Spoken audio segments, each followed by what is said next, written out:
There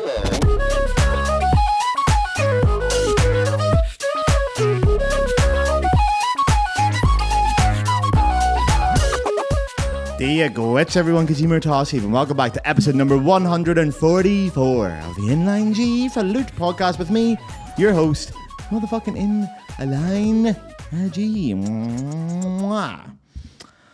Lads, I cannot believe I'm making this episode this week. I'm fucking devastated this episode. I promise you all, like a light, fun, relaxed episode, especially after the more traumatic themes of last week's episode with Laris and John, and then a couple of episodes recently have been quite heavy. So maybe you're coming new to the podcast. Maybe you checked it out last week with Lara and you're like, I'm going to see what this guy's all about. This week is going to be lighter. For you, okay? For me, this is the most traumatic fucking episode I've ever had to make in my life. Because doing the research for this episode felt like I was trapped in Dante's Seventh Circle of Hell. Because, dear listeners, you might not know this about me, about your old pal, Inline G. But I, Gareth Houston, am in fact a podophobe. No, it's not what you think it is, all right? Don't go try to smack me, all right? Podophobia, here's the quote. Podophobia is an overwhelming fear of feet. People with this condition might be scared of their own feet or other people's feet. Another way it says, might be scared of their own feet. That's the way I read it in my head. Their own feet. Like your own feet. I can't even leave the house these days. My own feet are after me. My own feet have been turned against me. But honestly, lads, I can just about look at my own feet. I hate them. God forbid I have to look at someone else's feet. It's a fate worse than death for me personally. Stinking, especially men's feet. Men have big, like women's feet are tolerable. Men's feet are big, fucking stinking fat trotters. So when I was doing the research for this episode, I had to steer well clear of the images section on Google because, it's been a tough week doing this, lads. So this whole episode started because I saw someone online doing a contemporary piece of music and they're in their bare feet. And I see this a lot within that contemporary music space of classical music, the genre classical music. Performing in your bare feet seems quite normal and accepted. Why? Why can people do that? Why can they get their foot out? And then their feet out. And then it made me angry because if I sit at a concert and someone gets their big fucking feet out, that is my entire experience ruined. The whole night's ruined. I don't care how good the Boulez, the Stockhausen is. You've ruined my entire fucking night. Because my brain is just going foot. Big stinking foot. Fat fucking foot on the stage. I hate it. But in the name of... All right, love. In the name of journalistic integrity, I'm going to exercise some compassion and empathy with I'm going to try to understand these people and where they get their notions from. I was about to say where they get the fucking gall, where they get their ideas from to go barefoot in concert. So, as usual, as this podcast goes, I had an idea. I thought I'd put on the string there and see where it leads me to. So, it leads me to 6,000 years BC. Also, anything BC could not give a fuck about. Could not give the least fuck about. Like, I went to the Roman Museum in Cologne the other day, the Roman German Museum, I think you call it. And it's free for citizens of, or residents of Cologne on the first Thursday of the month. So I thought, I'll pop down. Nothing to lose. Man, it's fucking shite. All this stuff from the Roman lads. It's just a bunch of pots and pans. And fucking shitey fucking spoons. It was awful. Like, I'm just looking around going, I don't care. That's a pot. I have a pot. Much better than that pot. The lads back then had no idea how to make fucking pots. Fucking state of it. And you usually have to pay £6 for the privilege of looking at these pots. Shite. I'm only interested in history sort of post 1700. The rest is bollocks. But anyway, 10,400 years is the estimated age of the oldest shoes humans have discovered. They're called the Fort Rock sandals, and they were found out in Oregon. I know I sound drunk. I'm really not. This is like a Georgian lemonade I'm drinking called Nataktari. It's fucking lovely. It's tarragon flavored, but there's no booze in it. I'm just tired. I'm just fucking busted, lads. It's lovely. So, even those cavemen, lads, if it was cavemen, I think it was cavemen in 10,000 years ago. 6,000 BC? That's cavemen, isn't it? Or 8,000 BC? Whatever the fuck. Even cavemen knew how to keep the dogs in the cage. But people, therefore, have been fighting against shoes for centuries, because when there is something, there's something against it. Sod's law. Even Socrates, fucking Socrates, he was famous for going barefoot. He fought against it. Also, when I say Socrates, I don't mean the one that played for Brazil. I have fucked that up a few times. I'm talking about the philosopher.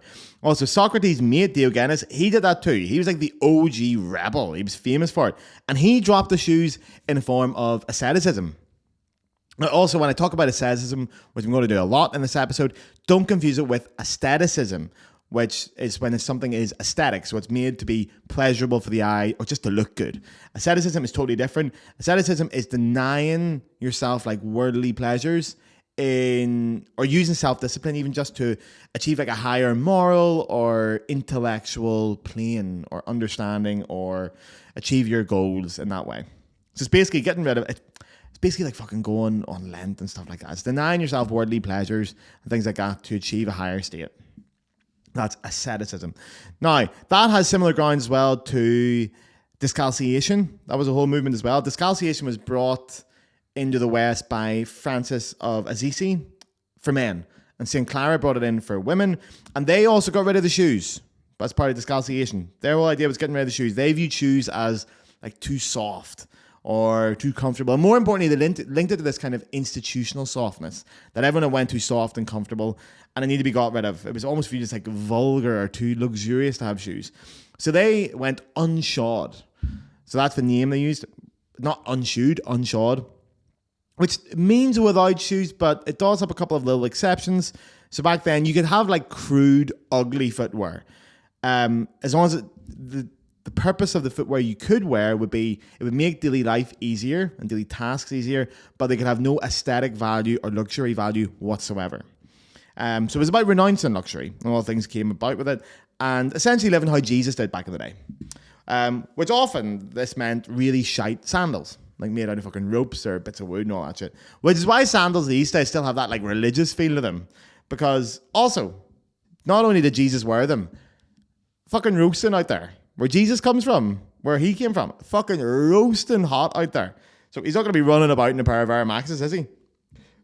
So, modern barefooting, that's the term for this, by the way, when people don't wear shoes, like as an act of protest or whatever reason, it's called barefooting. Modern barefooting holds like these similar kind of aesthetic grounds for existing. So, these days, many artists have adapted it for similar kind of reasons, but you'll notice especially women doing it. So, and we actually have, I wouldn't say we have one woman to thank for it, but we certainly have one woman who played a large role in why artists in particular can go barefoot, female artists can go barefoot. Her name is Isadora Duncan, and she was a dancer. Now, really fucking avid listeners of this podcast will recognize the name Isadora Duncan because I've talked about her before. Way back in an older episode, when I was researching this episode, the name stuck to my head and I was like, fuck, where do I know that name? Long time ago, I did an episode on Francis Poulenc and a decapitation story that linked to potentially linking to the middle movement of the Flute sonata, and then also tying into his opera where some woman chops her breasts off and they fly off into the sky. It was a great episode. That might be one of my favorite solo episodes I've ever done. I really enjoyed that. But in that, there is a story about decapitation as well. And the decapitation is about a guy called Pierre-Octave Ferraud, who was also a composer, also wrote for flute. He's done a couple of little pieces for flute. And he was one of Poulenc's best mates. He was decapitated in a car accident in Hungary. But it was never really clear how he lost his head in the car accident. So I threw a few theories together, one of which was long scarf syndrome, aka Isadora Duncan syndrome. Because Isadora Duncan died in a car crash in 1927 in Nice because her scarf got caught in the steering wheel, which then fed into the axis, pulled her off the road, tightened around her neck. It didn't take the head totally off, but you know, it was the main reason why she died. Now, Duncan was regarded as the founder, essentially, of modern dance. And she often performed in like a Greek tunic, you know, like the big white flowy one, and totally barefoot. And her whole dance philosophy was an emphasis on evolution. So every single move within her dance, each movement was born from the one before it and gave rise to the one following it in this very organic nature. And that, and her whole movement around dancing was preemptive in many ways to the women's liberation movement, which followed just after that. And that was kind of like the political alignment of feminist intellectualism that you saw in the 60s coming up. And both of them, so both Duncan and the WLM, tried to challenge this very prevalent perception there was at the time that women being barefoot was obscene. It was sexualized.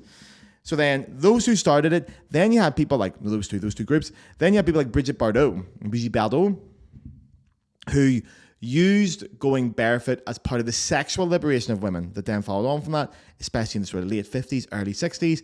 One of her big films, I don't think it was her first film, but it was certainly very on, was, and in English it's something like God Created Woman, it's Et Dieu créa la femme.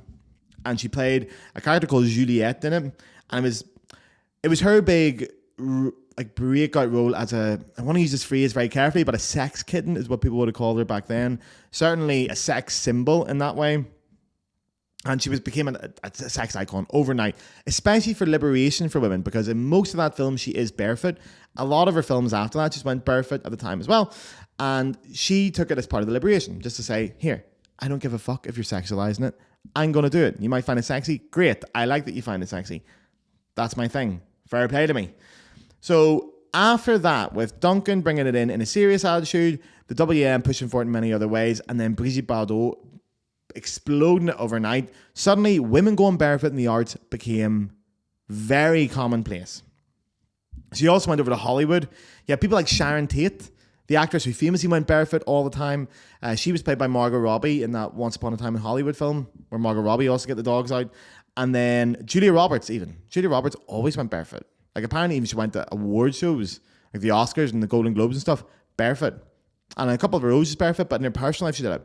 And then if you went over to music, you had my favourite one is you had Sandy Shaw, which anyone out there who knows a bit about their Eurovision history, Sandy Shaw at the time, she represented the UK in 1967. She won actually with a song called Puppet on a String. Puppet on a String.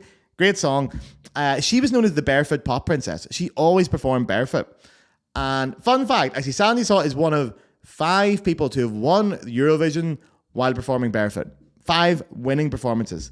It's her in 1967. 2003 was Sertab Erener for Turkey.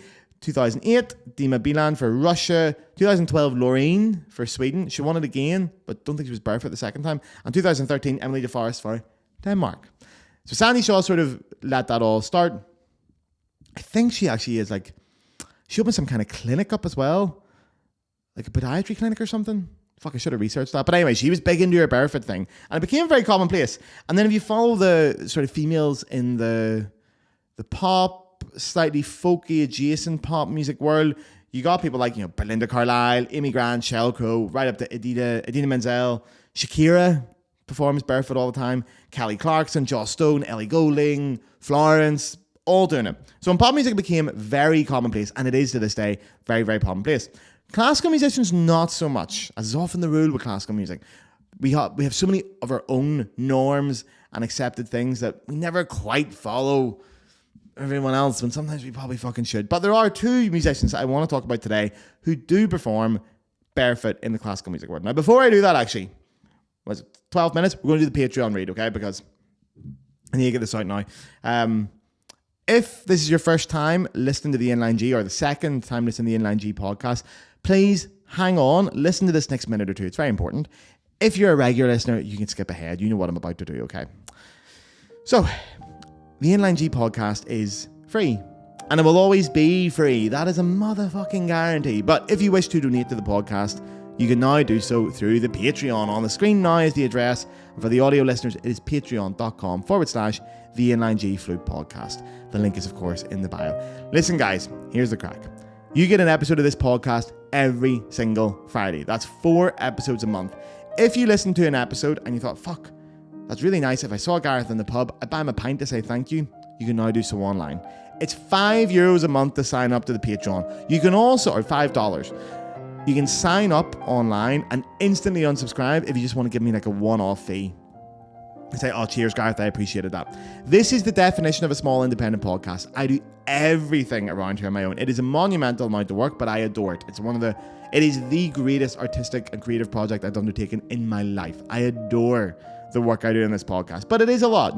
Script writing, audio production, video production, graphic design, everything. There's no AI using this podcast either. This is all yours truly doing every single bit of it. I love it, but it's nice to get paid for my art. Now, for many obvious reasons, sponsors do not want to touch this podcast, and they're no longer welcome. Last week's episode with Larry St. John, do you think a fucking sponsor is going to touch that? They're not going to go near it. So I decided a while ago, no sponsors. This podcast is 100% listener funded. It is the biggest flute podcast in the world. 100% listener funded by you guys, the listeners. Fucking class. That is so rock and roll. It means I get to make a bit of an income as an artist, and it motivates me more to spend more time in this podcast, dedicate more time to it, turn down other work to concentrate on it, and you guys get the exact episode you want. I can swear the whole way through it. I can talk about political ideas. Doesn't fucking matter. It's all you guys. So if you're already signed up to the Patreon, thank you so much. You have no idea how much it means to me. Even if you did it for 1 month, it makes a massive difference around here, and it is the reason why this podcast still exists. If you can afford it, please consider going up over there and subscribing. If you can't afford it, do not worry. You will still get the same podcast as everybody else. It is a system based on kindness and soundness. Someone else is paying so that you don't have to. Thank you very much, everybody. So, the first of my two sort of famous classical barefooters is Evelyn Glennie, or should I say Dame Evelyn Glennie, of course. I've actually had the pleasure, a genuine pleasure, of performing with Dame Evelyn Glennie in an orchestra once. Now, when I went to play in this orchestra, it was the first time I'd ever played with them, and obviously you all know who she was. She was doing a concerto. I think we did Beethoven 4 in the first half, and then a percussion concerto. So Dame Evelyn Glennie, for those who don't know, is a Scottish percussionist. You should know her if you don't. She's fucking class. But anyway, she's most well known, I think, for a lot of people. She played at the Olympics opening ceremony in 2012. But one thing that she's also very well known for is being profoundly deaf. Totally deaf. So when we play with her in the orchestra, you're amazed at her because she does a concerto. Total solo, fucking 20 minutes. Never turns around to look at you once. And even with percussion players, it's not like other instruments. Percussion players, it's hard to even look at the conductor because you're looking down at what you're doing. You would never know she's deaf going by that. But, and it's not even like we followed her. Sometimes when you're playing in an orchestra and someone's not deaf, but sometimes you're obliged to follow them for whatever reason. And that's where the orchestra sort of decides between each other, right, we're going to watch the leader, they're going to watch them, and we're going to hold on. Not the case at all here. It's synced up beautifully. You would never know by the playing she was deaf, but that's why she goes barefoot. It's the sensitivity from the vibrations in her feet allow her to feel the music more. It is so fucking cool. It's like a superpower, man. It's class. She is one hell of a woman and a perfect example of great barefooting. Now, the other example I have of a classical musician, there is a few, okay? Like an honorary mention goes out to Alice Saha-Haute, the piano player. Mad for her. Absolutely adore her playing and her as a person. Love her to bits. But I'm going to go with someone who sorry, Alice, but someone who I think I love even more as a performer, because this woman is absolutely electric. It is Patricia here we go again, Gareth, I'll give it another go. Patricia Kopatchinskaja. See, when I don't think about it, I can fucking do it. Now that I've psyched myself out in this podcast, I can't do it. Kopatchinskaja, I think that's what it is. It's close enough, okay? But you all know who I'm talking about, or you should know who I'm talking about.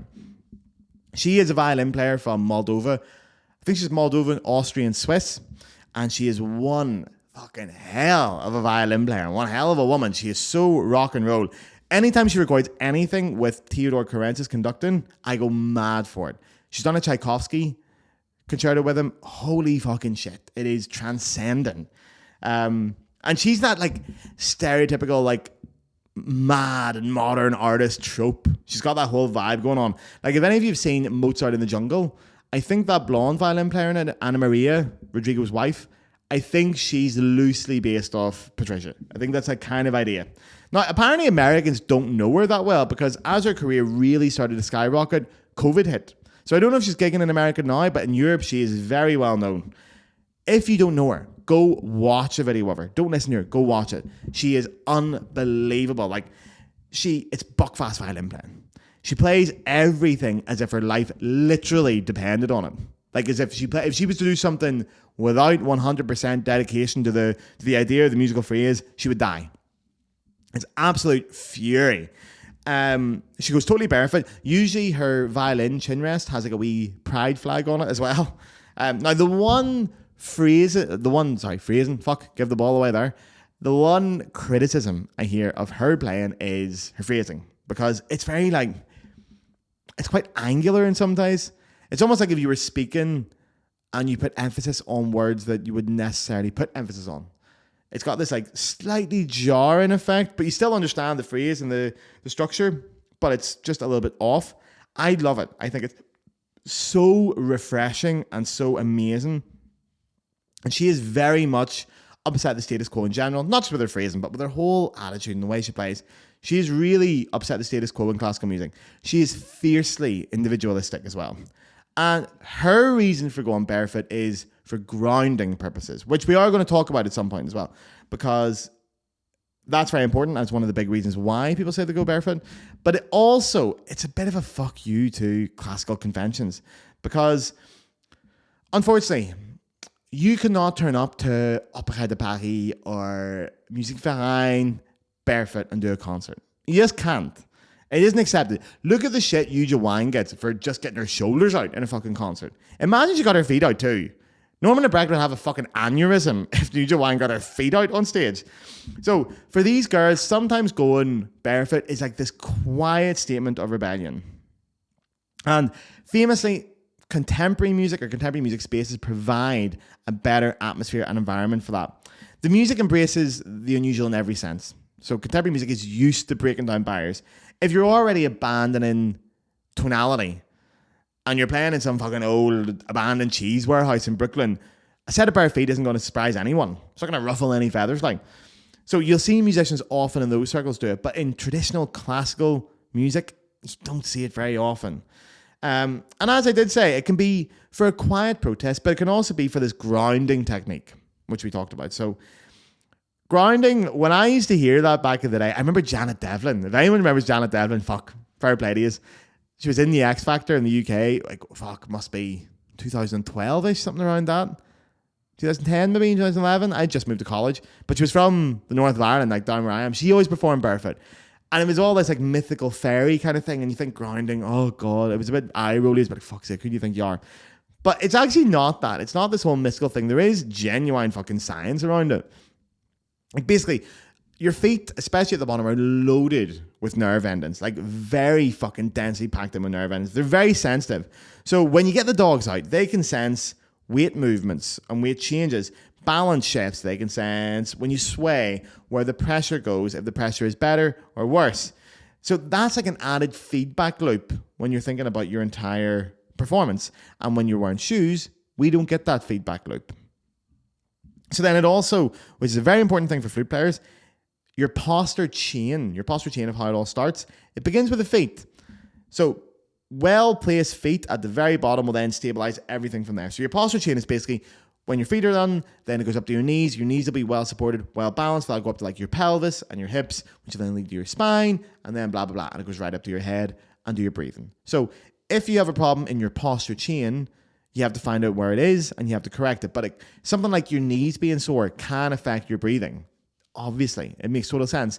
So when you're going barefoot, that means the very start, the very bottom of the posture chain, you have more sensitivity to get it right. So it does make total sense. And you should try it, to be honest. Try practicing barefoot once or twice and paying more attention to exactly how your feet are balanced and how stable they feel. You'd be amazed how it even takes the fucking tension away in your jaw when you pay attention to that. But it will impact your breathing. It'll open things up. It does miracles for it. Now, of course, you can do this with shoes on. Okay? And well-designed shoes can actually benefit all this. They can give you a really stable position and posture. But it just means you're trusting the external factor more, while if you go barefoot, you're trusting yourself. So grounding is real. Grounding's a totally real thing. But sometimes, for a lot of performers, it's for this more primal aesthetic. Genuinely looking good. Because it goes back to, I think for a lot of artists, it goes back to the idea of paganism. Now, paganism is a whole thing. There's loads of different forms of paganism. It's basically everything that was pre-Christian. Ireland, for example, was pagan for a very, very long time. We had the Celtic traditions before the Brits turned up and ruined it all. But generally, paganism in its various forms share a couple of themes.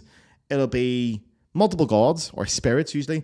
They'll have rituals, secret spaces, but most importantly, a reverence for nature. It plays a huge role. And although barefoot isn't inherently linked to paganism, it doesn't have to be there, but you can see where it plays the role. It's that connection to the earth, and the reverence for nature with that direct contact with the earth is very important.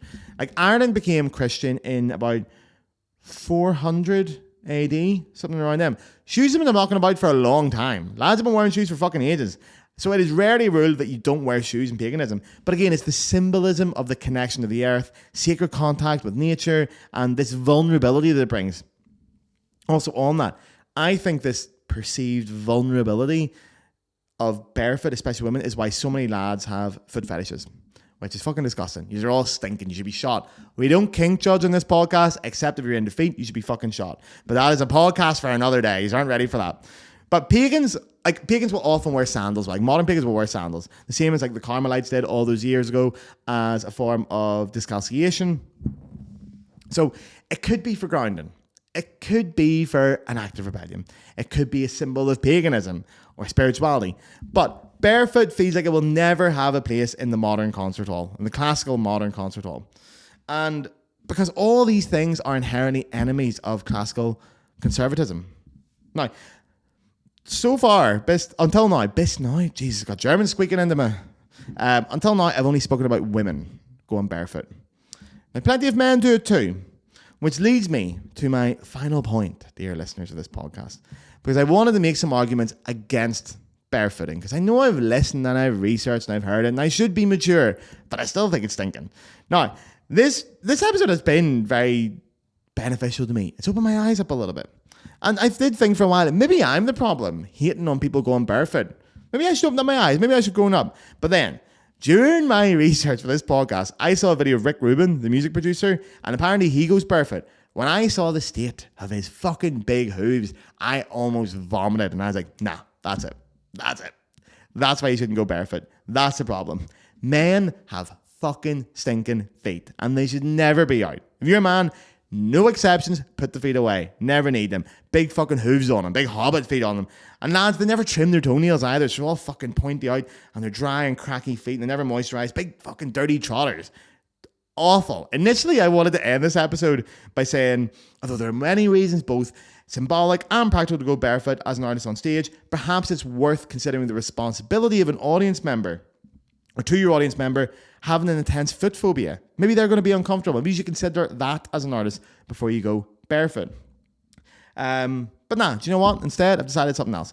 If you're a girl, knock yourself out. Get the feet out all day. It's grand. If you're a fella, get a pair of socks on, those big fucking trotters, and shut the fuck up. I'm away, lads. See you next week. Free Palestine. Mwah.